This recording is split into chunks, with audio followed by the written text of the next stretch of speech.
right, well, let's go. So I just finished Bridgerton, but on a better subject, we are growing. We just hired yet another analyst. So I've been in like training land, which is great at this point. Like it's just like plug and play, I feel like, as far as like once you have like a system down, we have processes in place, we have everyone supports everybody.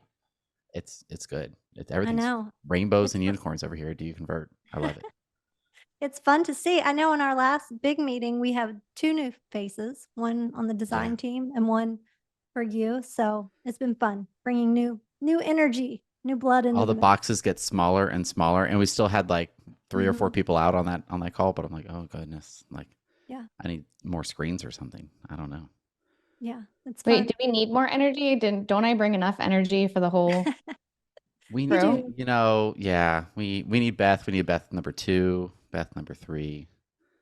That's Yeah, too much. Let's be it's honest. That's way too much. I know. We And just need all before different this, kinds of energy.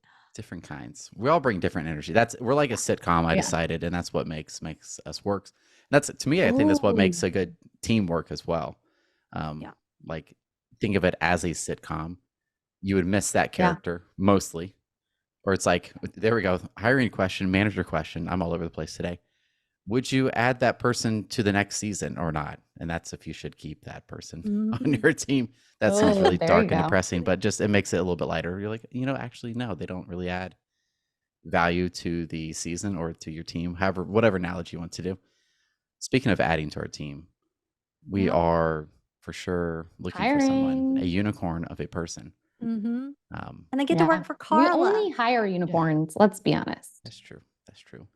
Unicorns are made up, but this I want to person go will for join sure be real. Carla's team. It sounds like fun. It does sound like fun. I know. I don't think she'll let me. Pretty sure she won't. Pretty sure she won't. That's not a good mix, Are you but gonna apply just to see if I Carla would should. hire you or I'm not? gonna have a fake name. I'll put my resume in ChatGPT and say Okay. rewrite this for this position. Don't do that, by the way. I went Don't do through that. You like will know. to hire our newest hire. His name is Thomas. He is a marketing analyst. To get to Thomas took like it was like 160 applications, and some Wow. were so quick to get rid of because they wrote a cover letter with ChatGPT, which I'm sure you could just I'll try the prompt after this, but write a cover letter for this position. The company is this website. And I'm like, oh, this is really nice. And then like two sentences in, I'm like, this is starting to fall apart. No, oh no. Like it was like really specific. And then it got really Hmm. broad and generic. I'm like, you didn't do that. No, you didn't. What? None of this makes any sense. I'm And it, surprised we still require a cover letter. well, we Maybe we don't. should That was get the with the other part too. times and not. We should cut out the cover We letter. Or should. maybe it's a good thing to see if they actually write it or not. Yeah. Just put at the I think bottom. it is a good thing. And then, like, Yeah. are people using templates? Are they coming up with something creative? How many pages are of a resume? There's so many different ways to look at it, and everyone has different takes on what's the ideal situation. Yeah, agreed. I think for me, I had a few personal emails like, hey, I just applied to the position. That helped me out. Ooh. Not because I felt like they were any better or more qualified or more capable of the position, but just because I was looking at like my list of like I have 100 something people to go through. And after like if I miss one day of going through fresh applications, I'm like, oh shoot, I got to do like twice as much work. But if someone sent me an email and it's like 4 o'clock in the afternoon, I'm like, oh, I'll look at You that pull it person's real out. quick. Yeah. But it's to me, if Mhm. that person's listening, I'm not saying names, but am I doing it because I want to quickly get rid of them or because I'm excited to look at their resume because they reached out personally to me and I felt like they might be better fit? I honestly felt more towards like, oh, here's someone I could get off the list really quickly or keep them on the list. I could go either way. That sounds terrible, but when you have so many get through, you give everyone an even shot. But like, okay, Yeah. cool. This will like I wasn't waiting until 5 o'clock to go through another 20. But all right, I'll look at this one right now because they Yeah. just emailed me and I They can get made back to it them. to the top of the pile with the email. So I Yeah, think that's it's worth essentially what they did. it. Instead I of the think it is file worth sitting there, it. they put Yeah. it right on my keyboard. I can't do anything until I deal with that. And hey, hey, appreciate your time, but you're not a fit. You're the best. Thanks. I also I think it's wouldn't a say great that, way but to show that like you really want it. Like I'm yeah. reaching out to you. I found your contact. I actually really want this. Hmm. And if I'm not a good fit, then great, let me know. But like I want it. So I Agreed. think that's great effort. Yeah. Shows their follow-up skills too. What would be the perfect effort? For me, it would be the personal email And then Mm-hmm. something in the email that's more than like, hey, I'm really interested. Here's my situation with my current job, blah, blah, blah. But something that's a bit more elevated than that. I don't know what that would be. So I don't have an answer for that. But I think I'd want them to connect their experience to the job position, essentially connect the dots for me. Because I know what I'm looking for. And it's not always because we train, like everyone's trained all the time. We're always learning from each other. Like that's like a continual thing. Have a growth mindset, Mm-hmm. like that is like instilled into us, very deeply. And so if they're already like doing that, it's like, oh, cool, like you will fit for sure. Let's get started. Yeah. Yeah. So how do they apply for the open position that we were kind of talking around, marketing manager? I think it's on the So look website. on our Facebook. socials, check out our socials. It has the instructions, or I'm sure she can put it in the podcast notes. The instructions to go apply. Cool. That'd be fun. And If then it go ca- apply If you came and from come this join position, us, this episode, cool Yeah. people. and if you were listening, What a good time. Carla is in charge of this position. Carla. So be sneaky if you want that job. Mm-hmm. All right, enough of self-promo. You probably turned it off already. Let's get started. Welcome to episode 339. I'm the ad doctor. I made that title up all on my own. Andrew Peak. And with me today is Beth Russell and Julie Jarnagin. Hello, hello. Hello. Hello, hello. How's everyone doing? Any fun stories Good. this week? It's summer break now, so Oh, we've got. do we like summer or not like summer? This is our first summer. Yeah, Mm. I think I like it. I like the change just of less pace. school stuff to do. Yeah, there's less school stuff. You get a little bit for us. We can relax on the routine a little bit. For our life, like I'll get up, go to the gym, come home, get lunches ready, clothes ready. I'll get the kids pretty much 90% ready for school. Then my wife will take over. Now it's like I don't have to do that routine anymore. Yeah. But before podcast, I'm like, hey, I'm recording. You stay up here, you upstairs. They're like, we know. I'm like, I know you know, but like if life happens, you get excited about something, you're running down the stairs, screaming your head off. So I'm just letting you know. Yeah. So then there's those little things to deal with. And it's gotten easier as they've gotten older because they just for sure. entertain themselves now. They can fix themselves lunch, Yeah. a snack if I'm working. So And I think all of us. That's why I love my neighborhood that I live in now, because typically we avoid living in tight spaces where we have like a lot of houses in a small area, like a typical production neighborhood. And we like our space. But I'm so grateful that we live in this neighborhood full of kids, because I'm just like, get out of the house. Like, go play. I like that. We are all the Wonderful. same. Raise our kids like free range chickens. Let them go. Yeah, feral children everywhere. Feral it's fine. children everywhere. That's hilarious. They know where the I have a lines tracker are, on her. where She's they not can going go. anywhere. Yeah. A little air tag on her hair. Yeah. Like put this bow on. It's an air tag. Gets a little notification on her watch. You're being tracked. No, that's a good idea though. That's a good idea. Well, let's get started with some stories. Julie, how about you're up first? Yeah, Beth said y'all mentioned this last week too, but it keeps coming up, is builders with not great URL structures on their websites. And it's not just us, it's frustrating for them too. Like if anybody's listening to this, I know you feel the pain too.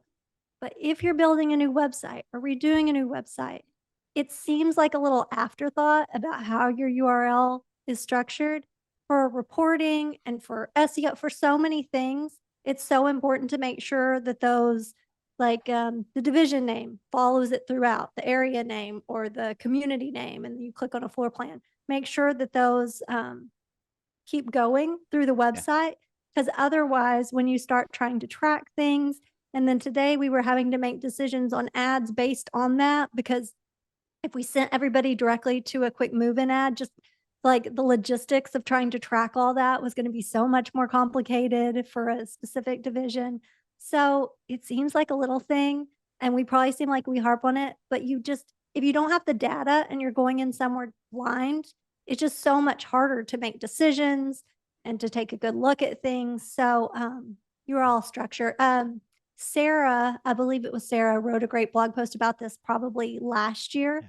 So we could probably put a link to that. But yeah, it's been multiple builders this week. And we keep having to go back to, oh, shoot, there's not a landing page for that division, or there's not this for that. And it just makes it more challenging on the digital marketing side of things.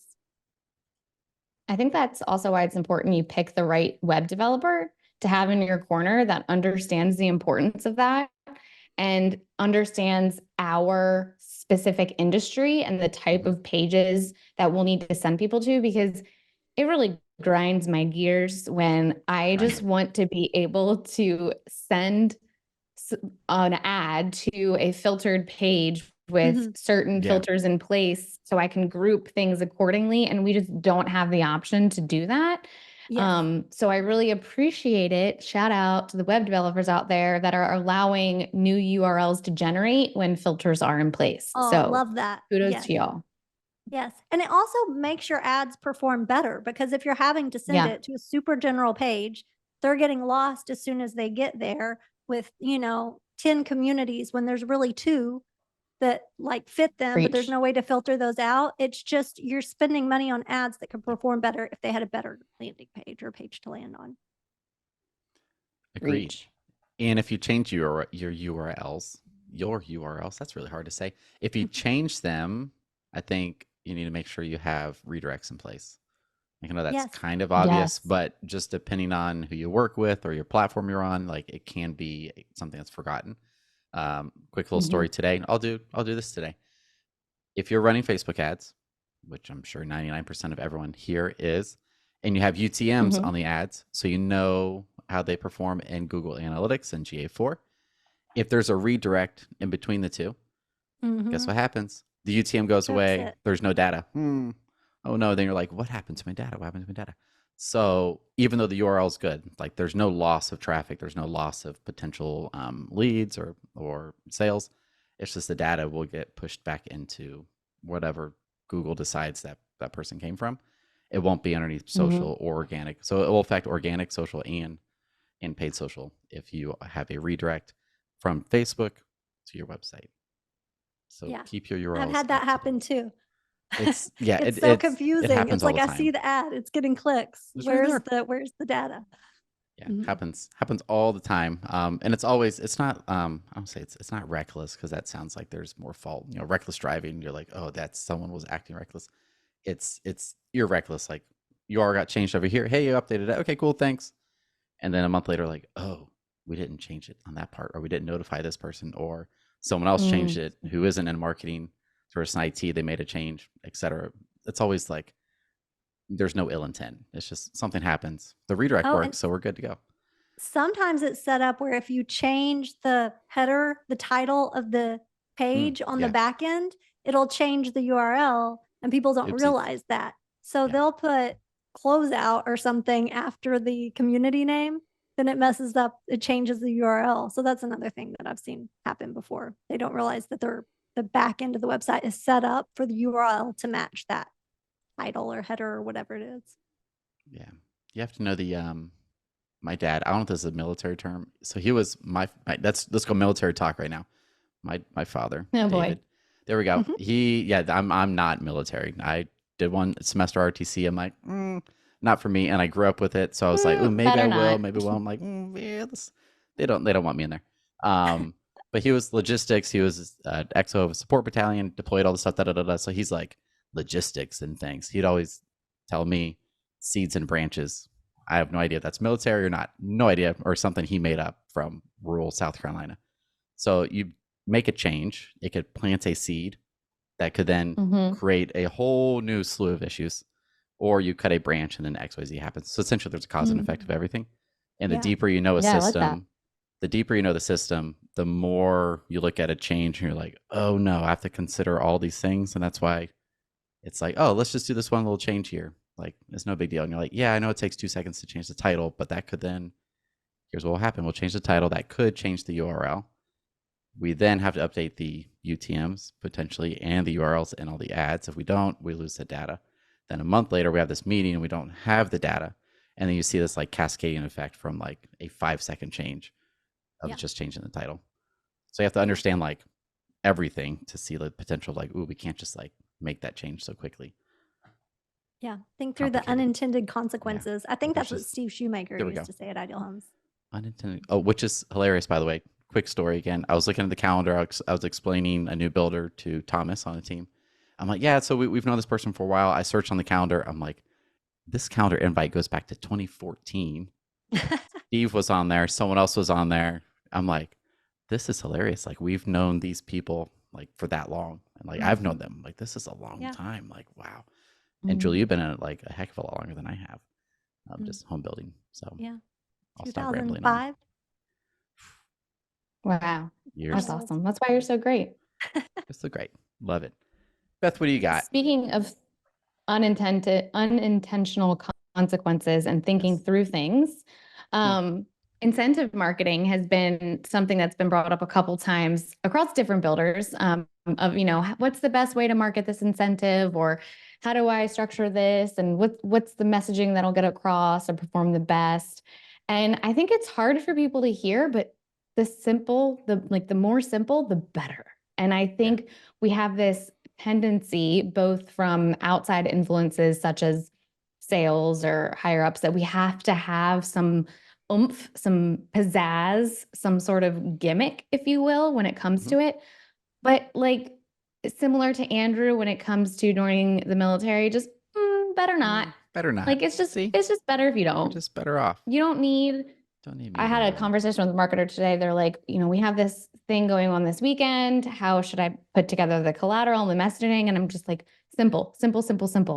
And she was sending me some examples back and forth. And there's some consequences that you have to think through when you use certain verbiage. So one of the words was like promise, and another word was stability. And it's like, okay, stability, what does that mean? That can mean something to a bunch of different people. And how can that be perceived? And if you're promising stability, what does that mean? And is it applicable to what people are looking for? And could it have unintentional consequences with it? Like, we don't need to put in all this fluff, just limited time only this weekend. Boom, this is what we're offering. Like, get to the point already. I think that's what we're avoiding, is we're putting some like summer special or spring into savings or new community in bloom. Like, I'm over it. We're not selling sweaters. Yeah. Or cars. Sweaters. Or that cars. Sounds, yeah, you could go into ChatGPT and that would, what do we call it? Like pun marketing? I don't know. What would be a name for that? I know they're like typical campaign names. Punny. It's not punny. If you do something punny, I would love you. I love some dad jokes. Like, I'm cool with that. But like, it's not even. Yeah, it's hard to do. It needs to be done well, and it's hard to do. Yeah, ChatGPT. There we go. Why did the realtor cross the road? To get to the other listing. Done. Get him off of here. Get him off of here. I agree. Yeah, direct is best. Clear is kind. Yeah. There's been and a clear next step. Yeah, like, clear next ultimately, they're trying to figure out what is the best practice when it comes to incentive messaging. The best practice is dangle the carrot, give them an idea that you're offering something, give them a reason to convert, then provide them more in-depth conversation or information. That is the best way. And you don't need to have some sort of like lady basting in the sun for summer hot deals. Like, it just, no. Yeah, it sounds boring. Don't do that. But it's what works. That might work for certain markets. That might be a good idea. Lady, do you say basking? Basking? I don't use that word. Basking sounds like. I know. I said it like wrong 4 times. A lady braising in the sun. That's cooking. Braising. Don't do that one either. That's terrible. Have you seen like any incentive marketing? Then I'll ask my second question. I feel that there's a lack of education with it as far as like, hey, let's talk about rates. Like, oh, well, that's typically like best served if you're talking to someone in person, like the sales agent, versus the first thing they see, like rates from 4.5, these 20 homes only. They're like, cool, rates are going down. I think I'm really sure. Like, it's too soon for that. But I think it was Nicole at Hartford Homes. I think she did a series. I think she did it really well, where there was the trend of like girl math, if y'all remember that. Like, oh, I shopped at TJ Maxx, then I returned it. That money's free. Hashtag girl math, right? Or like boy math would be like, I got a new project at the house. So I want 2 dishwashers, Andrew. Yeah, 2 dishwashers, which genius idea. 2 dishwashers, which I did find out. Kevin was right. That's very common in like Orthodox homes to keep the food separate. So there's that. But education. So I think back to educating based on the incentive. Nicole at Hartford Homes, I think it was TikTok and Instagram, made reels that were like super quick, educating on like interest rates but she did it in girl math, which I thought was girl math. She was playing on that pun, but it wasn't girl math as far as the typical, like, was joking as far as like, oh, girl, return from TJ Maxx, it's free money. It's not free money, it's still money. This was like, here's rates, da da da, like real money, like real math. I'm like, okay, that's the way to go. I thought it was a great way to have it at the kind of top of funnel, talking about an incentive in an approachable way, because there's education about what it actually means. And like the effect of like, hey, rates 2% less, that's $400-$600 per month, whatever the math equals out to be. So that's something to consider, I believe. And still my favorite is ask us about our incentives, because a lot of times if other builders, if you have big national builders who have incentives and you do need to let people know, yes, we have them too. You don't have to give them all the details right there. You just have to let them know, hey, you can look at us too, because we have programs too. We have incentives too. So it's simple, but it works. Just no big cheesy banner image that super like looks like a newspaper from the 90s. It's the images. Yeah, don't do that. Yeah. And it can't say like, our homes are priced to move and so are you. You know, nothing like that. Oh, I want to call out one I've seen, but I have a list of 10 of them right here, which is my quick little mini story is like, I'm starting to like ChatGPT more just for creating ideas, not to have the solution, but more or less like, this is a lazy way to have essentially like a smarter thesaurus versus one word. I want like a phrase, like rewrite this phrase like this. I almost messed with the whole team. I joked about Bridgerton at the beginning because I'm a very agreeable person. At least I think I am. Y'all are like, oh, you're freaking not. Julie's terrible. Like, are you freaking kidding me? Honestly, the worst. But if my wife, Lindsay, she's like, can we watch this? I'm like, sure, I don't care. So I just got through Bridgerton season 2, Bridgerton season 3, and then Charlotte, which is about King George, which is that all these shows are very depressing to me. Like Charlotte, if Twitch Attraction, that one is depressing. That one's very depressing. I'm like, like, I don't want to walk through this. But there's his character on the show, Lady Whistledown. She's like the TMZ of the Regency era of the royal aristocrats of Britain. And I was like, oh, let's plug this in the ChatGPT. Rewrite this to sound like Lady Whistledown. I'm like, oh my gosh, this is hilarious. I'm gonna mess with everybody. Then I thought, I'm not gonna embarrass myself if like 2 people know what this actually means, and everyone else is like, is Andrew being serious right now? Like, he's gonna send this message over. But I'm like, okay, if there are things that are trending, throw it in the ChatGPT. You don't have to think about it. So as far as like, if you're wanting to promote more content, social content, organic content, you don't have to think anymore. Like, you could plug it in ChatGPT. It goes through your filter, your brand filter. Then you have to make it your own. Right. Make it your own. But like, as far as the ideas, you're like, oh, this is the pattern of how she writes. I can then recognize the pattern easier because ChatGPT rewrite this. So to me, it's like a tool to lean on, not to give the answers. Or like, I just wrote in pun jokes about selling new homes. Here's 10 of them. And then like, oh, here's things we don't want to do. Or if you're trying to make a point about like, let's do this, or like, oh, that's great. And like, actually, no, this is terrible. It came directly from ChatGPT. Everyone else in the world is going to use this. So we don't want to use that. So it could go both ways. It's like a little extension of your brain. I'm becoming more of a fan of it for that, just for creating ideas, not for the solution at the end. Okay, well, that's it for story time. Let's move on to the news. This first one up from redfin.com. Price drops hit highest level in 18 months as high rates dampen buyer demand. Yeah, Beth and I were talking about this one because it was super back and forth. Yeah, because it was about like, prices they're cutting prices, but the median price is higher, but that's because they were negotiated last month. Like, it kept going back and forth. So it's hard to kind of decipher exactly, but there was a little mortgage rate dip, which is good. That's in there. And people are like, existing homes at least are having to start making a little cut. They can't just I think a lot of times they're putting for what they want instead of what the market's actually gonna get them or what they need. So yeah, we're just gonna have to wait and see. Builders to me seem resistant to changing prices right now. That's just from anecdotally which I understand because we want to keep our margins high.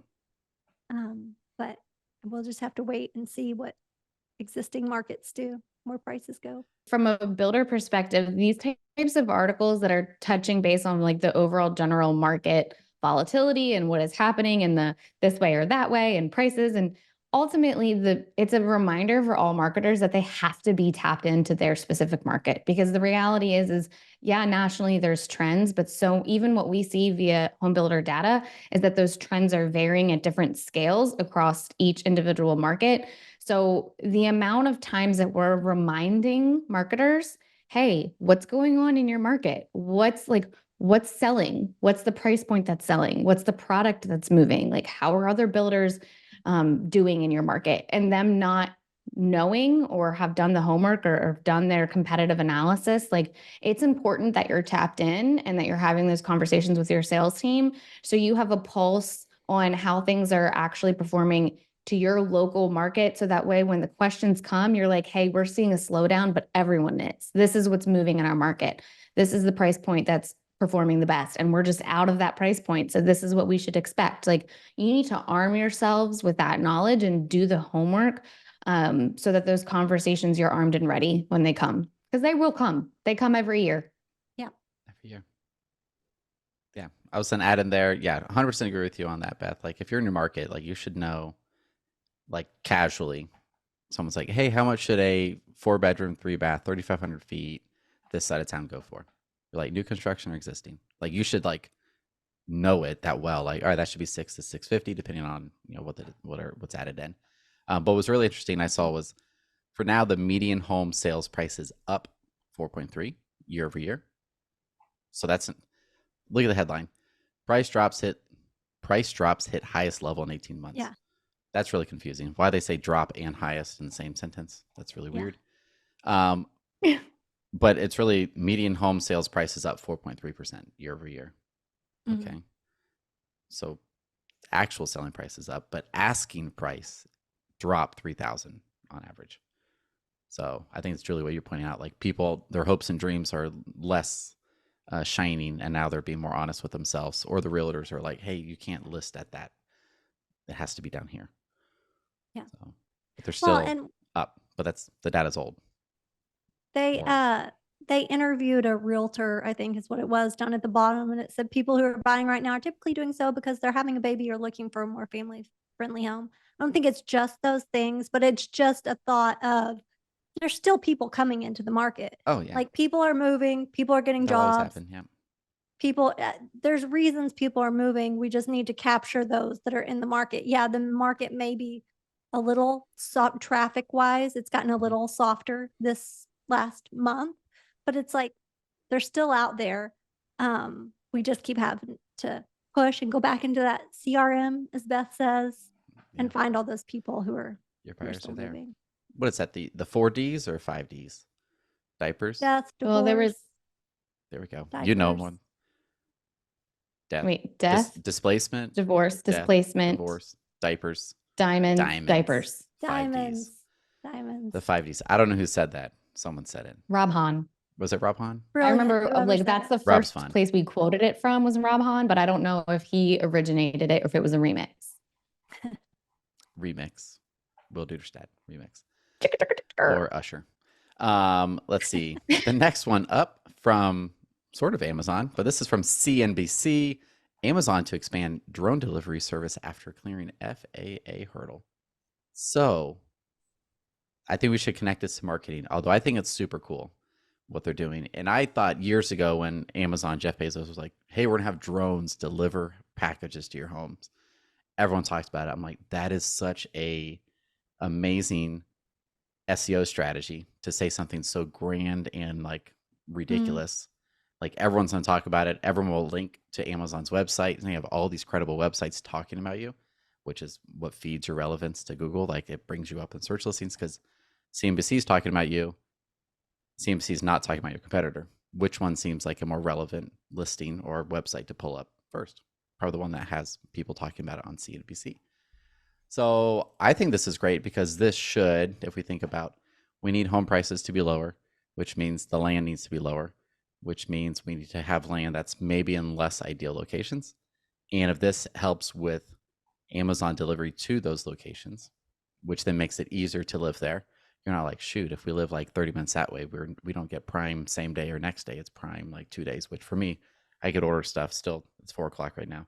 There's still a whole bunch of same day things I could get right now on Amazon and I'm everything else jealous. in the We world. don't get any of that stuff. You know, Louisiana, I don't know what they're doing down there in Louisiana. A little slow here. Crawfish Eating some and crawfish. crab bowls. I'm not Mhm. sure what's going on. We got alligators. Y'all got real alligators or crocodiles. I don't know the difference. But I just have I golf think it's pretty balls. cool. You got golf balls through your windows and Mercedes throughout your neighborhood. But what's interesting on this, to get to the technical side, what they had to do is the FAA has allowed Amazon to fly drones out of sight of a ground spotter, enabling them to fly further distances. So I'm not in this world. None of us are listening. Maybe a few of us, but like this is pretty monumental in terms of looking up out your door and seeing like the traffic pattern of drones from Amazon's factory from their distribution centers going flying through the sky, and then having it crash into your house, and you have 5 iPhones like at your doorstep. That should be your neighbors. Yeah. It has to happen at some point. I think it's interesting too, like Amazon's going first. And we tell people like, take a chance, go first. Go first. Also, though, this has taken them 10 years and they're the ones fighting against the FFA. I'm back to my Hollis, Oklahoma days. I was gonna say, is that farming? That's Future Farmers of America. Oh, that's the FFA. That's in all the country songs, the real country songs. They talk about the FFA. All right, I'm done. I lost my train. Oh, so even if you're not able to go first on something, if you're not Amazon going out first for the drones, there's other companies watching this very closely and they're kind of paving the way. So I think a lot of these things, when people are asking constantly about AI, what's the new AI thing in home building or whatever it is, it's not necessarily that you need to go, that you're the person to go fight that battle right now, but you need to have your eyes on all this and be watching and making plans for the future when it does all roll out. So let Jeff Bezos, Amazon guy, go figure some of this out. But in the home building industry, it's other examples, and I use AI as one. But it's like you need to be tuned into those things, even if you're not able to be the one to go out first and do that. Eventually, this is all going to roll out, and you're going to need to be able to move fast enough on it, be up to date on it, to move fast enough on it to keep up with everybody else. Agreed. Try something new. Imagine you go to the same restaurant your whole life. You never get anything new. How boring is that? And you won't grow. So every now and again, get something new at the restaurant. The restaurant being your marketing strategy. Every now and again, try something new. Waste some money, learn some things, but you don't have to be always doing something new. And everything changes so fast. That's what's so hard. Like we would love it. It would be amazing if we could come in, overhaul somebody's marketing, and then be like, here you go and go. But somebody's got to be in the company or outside company, like learning what's changing and what's moving, because it never stays the same. So it's the same for technology. It's the same for stuff like this, same for AI. It's same for Facebook changing stuff every other day. You either have to have a good partner who keeps up with those things or somebody internally in your company who has a pulse on what's next. Yeah. Sorry, this kind of got off of Amazon drone delivery. This it's so good. Good. Pushing the limits. How else are you going to apply it? Yeah. Like Andrew said, how do we look at this from a marketing lens? And I think that's the perfect way to look at it. And it relates to what we talked about last week on the podcast, which is like, have your basics covered first. So I think the bridge between the two, Julie, is mind your gap. Like if you have your basics covered, but then you're trying to go to the 10-meter target away from your basics, like you need to mind the gap of what's going to happen in between and what are the factors in between, and educate yourself, like Andrew said, and look at that journey from top to bottom before you just like all of a sudden go for gold. Like take small steps, make little mistakes, take small risks, do something a little bit different. Find out what works, what doesn't work, and then continue to go across that path and get a little bit more risky in the end if you need to, or try something completely new if you need to. Yep. I like it. What I think is even cooler is they're testing this in College Station, Texas. So yeah, that's Beth's my second old favorite stomping city. ground. Your old stomping ground. I like it. Next one up, I had to open this up in incognito because Washington Post did not want me to view it. Thanks, Washington Post. WAPO. Oh, I can't see it again. Good thing we saved it. Real estate agents are fleeing the field. Is that good for home buyers? How do we feel about this? I think the data is sneaky, is what I think it is. Oh, tell us more. I think there's more to the data than meets the eye, as it always is. But I think this is just a reiteration of what we've been saying for months now, which is like, this can only be good because it's weeding out the realtors that weren't putting in the work, the realtors that were just, trying to get those first time home buyers and the easy deals. And I think like for home builders and like, how is this going to impact us? Think of it outside of just realtors. Like, first of all, those realtors are going to start looking for jobs and they're going to try to work for home builders because they think it could be a potential easy win for them, which is true at times. But ultimately, like, what does this mean for your people? Like, you have to get the right people in the door. Your people have to stand out. They need to know how to close. And I think there's a segue in between like the realtors that are leaving the market because they're unable to work their list. They're unable to get the deals done and they're not high performers. Like, look at your own team and decide the 60% of your own team that probably need to also leave the industry and move on to other pastures, and the ones that are superstars that really make things happen for you as a builder. Because, the article that I published, the cartoon that we put out there, it's all stemming from the fact that so many builders across the nation right now are having difficulty at the bottom quarter of the funnel. They're really struggling. And then there's not communication going back up to the top of the funnel. And so you really have to think about the people that you're working with and their standards that you have. And if they're even, in the right business. Yeah. Agreed. Which it seems like my take on it, there's people leaving because it seemed like during the beginning of the pandemic, it was easy money to become a realtor. And then what I found, so like you saw the growth grow, and then I did some more research on this. I'm like, oh, this is really interesting. If you look up NAR membership data, because I'm like, what I wanted to see was like, well, can we get data on this? Real estate agents are fleeing like the field. Like what's the percent decrease? What's this? NAR removed that data. It used to be publicly available. Oh. Now it's not there anymore. Ooh, Sneaky. well, that's interesting. So I'm like, okay, you don't hide Mhm. things unless there's something you don't want someone to know, right? If you're proud of your membership base, it's growing. So there's something going on there, right? Put your conspiracy hat on. And then you could look up like on ProPublica.org where they have nonprofit data, all these things. Like revenue, like it exploded during pandemic. Their assets exploded during pandemic. So I think all that is somewhat connected to this, and then the settlements and everything. So I just want more. I'm gonna look into this more, like more of the data. Again, we're skeptical of data, so we have more of it. We can actually see the truth, what's going on. There's something else. Where'd the article go? That was really interesting. The last sentence, it's a quote, says it will eliminate people who quite frankly aren't up to snuff, who can't do the work, who don't want to educate themselves and learn new ways of working. This will be a good pivot for our industry. So I think that's what, Kevin and Mike were saying on the live podcast. Like anything that's just going to get the people who are really serious and here and know how to change with the times, then they're going to make it. Other people who were just trying to, I'm going to just go get my license because there's not going to be as many of those people anymore. So it's going to be easier to find a good, solid agent, I think. Agreed. Yeah. Agreed. The sentence I was looking at was like, previously there was no real sense of accountability where realtors didn't really have to explain what they do. You just assumed. And now like, it's kind of like in public view now, like, oh, should I pay the buyer's agent this much? Like I never paid the buyer's agent. It's like, well, technically you did because your money was what funded the whole thing as the buyer. Like, would you out of pocket pay this person XYZ? No, I can't afford that. Like, no, I wouldn't do that. And so combine that with membership decline. I think it's for the better for realtors if there's significantly less of them. Yeah. Like the revenue for NAR, like that's irrelevant as far as like what I'm trying to bring up. Like they should just charge more to be a member, and that will honestly probably weed out the people who are just trying to make a couple bucks with a couple transactions from people that they know.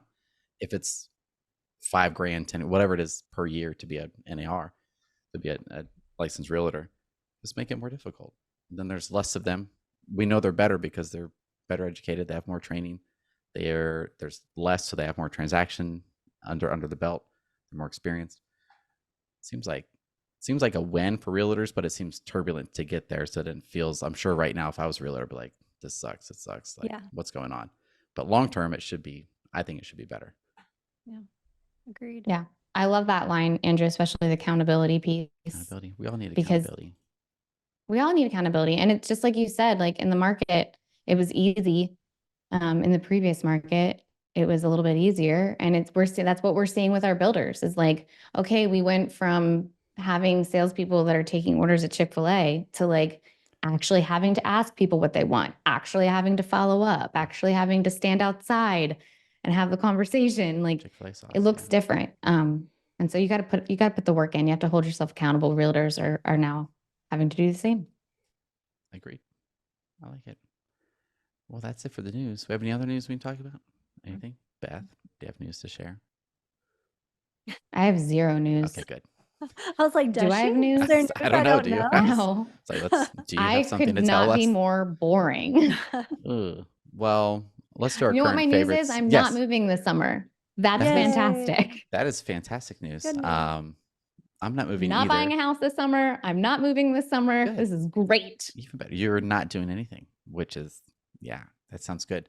Speaking of doing things, let's move on to our favorites and hates. My favorite will be like 12 hours from now, 24 hours from now, I should be at our resort in Jamaica. Every year, rub it in. Get parents like my parents. They're taking our kiddos they have a very humble cabin in North Carolina, out of all the touristy area, like almost to Virginia. It's middle of nowhere on a Christmas tree farm. Sounds so fancy, but it's very humble. They take all their grandkids, 5 grandkids, for like a week. This year they'll be gone for 10 nights. Wow. 10 nights. What's that song? I think Let Freedom Ring. Is that Carrie Underwood? I don't even know. Let Freedom Ring. That's what it feels like. There we go. I forgot who it's by, but that'll be tomorrow. So we drop them off first thing tomorrow. Go on, take a little bit of time off, come back home. Which for everyone with kids, if they're not at your house, it's super creepy and quiet. So that's every time they do this each summer, I'm like, it is quiet. Like, why are we whispering? It's 9 o'clock at night. Why are we whispering? We don't have to whisper. Like, why are we doing this? I don't know. Like, we're just so used to. And there's no mess to clean up. There's no like, mess. what am I supposed to do? Like, we have so much food. I don't have to buy that much food this week. What is happening? There's not lunch, breakfast, dinner times 5 people. There's no dishes. So I'm looking forward to that. That's my current favorite. That hasn't even happened yet, but I know it's going to be my favorite. Julie, Beth, what do y'all got? I haven't my been favorite. Go ahead. Oh. My favorite is small town coffee shops and bookstores. Oh, that's cute. So our favorite small town coffee shop is right down the road. They just opened up a new location. I need to look it up. It's called Rooted. That sounds like a small town coffee shop. Coffee. Right. It's so cute. Is that in Evans, Georgia? It might say Martinez, it might say Evans, but it's so cute. And the inside is just stunning. And they know our name. They know our kid's name. Like they're just precious. The coffee's good. The food is good. I absolutely love it. And I think, and then the bookstore, there's a bookstore downtown where it just has that really cool, like local bookstore vibes. And they're so sweet to our kids. And they special ordered books for my daughter, who is a total bookworm. Wow. And I think the reason why I love it so much is that level of hospitality, the level of customer care, the level of like, they really genuinely care about the impact in the community and like getting to know the people. And so I think that can just be relayed across the small town builders who are going up against the big guys of like, how do we stand out? You stand out by being yourselves and recognizing that you are as part of the community as much as they are, and in a bigger way than they may even realize. So just sticking to that small town bookstore vibe, that small town coffee shop vibe, and delivering that same level of customer experience and service is something we should all strive for. Have you had their Samoa cold brew? I drink the same coffee every single time. Okay. Remember I talked I'm about trying boring. things new on the menu? Like you have to try things new. Yeah, like every now and I don't again. like cold brew. Okay. Well, they come every. I don't like it. I don't. It is pretty much a Samoa cookie, Girl Scout cookie in a cup, is what it looks like here. So I have to change it up. I also don't like coconut. Oh gosh, Beth. Sorry, I'm disappointing you left and right. No one hate me. Everybody. What is the coffee then? I like cinnamon. Okay. I like hazelnut. I like vanilla. Hipster vibes. I am boring. Vanilla. Okay. Well, Julie, you'll get the Samoa cold brew, hopefully. If not, I'm on my own over here. Yeah, I'm pretty boring too with coffee. Okay. Well, what is your favorite? Plain latte with no sweetener and no flavoring in it. Sorry. This looks good. I'm going. Yeah. Road trip. Just black at home. My favorite thing. So I haven't been doing jujitsu, and I'm a glutton for punishment. So I've started running just because, like, I have to be miserable doing something. So yeah, you need that. So now it's running, but it's been so much better. And I only run like, between 2 and I ran 4 miles one day, but so I've been running, but the whole run walk like is a real thing now. They call it Jeffing, like you can Jeff a marathon now where you run walk, and it has made running not as terrible. It's so much better when like somebody is giving you permission, because used to I would say that's cheating and you can't do that, but now I'm all about it because it's like 1,000 times less miserable and it's not that much slower when you time it out, so it's much better.